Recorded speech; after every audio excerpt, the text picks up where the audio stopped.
ഞാൻ എഴുതുന്നത് എല്ലാവർക്കും ഇഷ്ടപ്പെടുമോ എന്നെനിക്കറിയില്ല. ആർക്കെങ്കിലും ഇഷ്ടപ്പെടില്ല എന്ന് കരുതി ഞാൻ എഴുതാതിരിക്കുന്നില്ല. എൻ്റെ ധാരണകൾക്കനുസരിച്ചാണ് ഞാൻ എഴുതുന്നത്. എൻ്റെ ബുദ്ധിയാണ് എൻ്റെ പരീക്ഷണശാല. ഇത്ര ശക്തമായ ഭാഷയിൽ സംസാരിക്കാൻ കഴിയുന്ന ഒരു എഴുത്തുകാരൻ്റെ മനോഹരമായ പുസ്തകമാണിത്.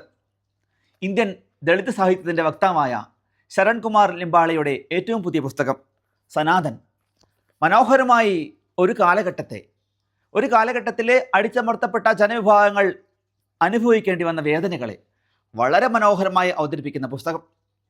ജാതി വ്യവസ്ഥിതിയുടെ ആ കറുത്ത കാലഘട്ടത്തിൽ സമൂഹത്തിലെ താഴ്ന്ന ജോലികൾ മാത്രം ചെയ്യാൻ വിധിക്കപ്പെട്ട ആളുകളുടെ അവർ അനുഭവിച്ച വിഷമങ്ങളുടെ മനുഷ്യത്വപരമായ മുഖം ഈ പുസ്തകം വെളിവാക്കുന്നു. 2024 JCB പുരസ്കാരത്തിൻ്റെ ചുരുക്കപ്പട്ടികയിൽ ഇടം നേടിയ പുസ്തകമാണിത്. സരസ്വതി സമ്മാൻ നേടിയ പുസ്തകമാണിത്. മനോഹരമായ വിവർത്തനം ഡോക്ടർ NM സണ്ണി നടത്തിയിരിക്കുന്നു. മാതൃഭൂമി ബുക്സ് പ്രസിദ്ധീകരിക്കുന്ന ഈ പുസ്തകം ശരൺ കുമാർ ലിംബാളയുടെ സനാതൻ തീർച്ചയായിട്ടും മികച്ച വായന അർഹിക്കുന്ന പുസ്തകമാണ്.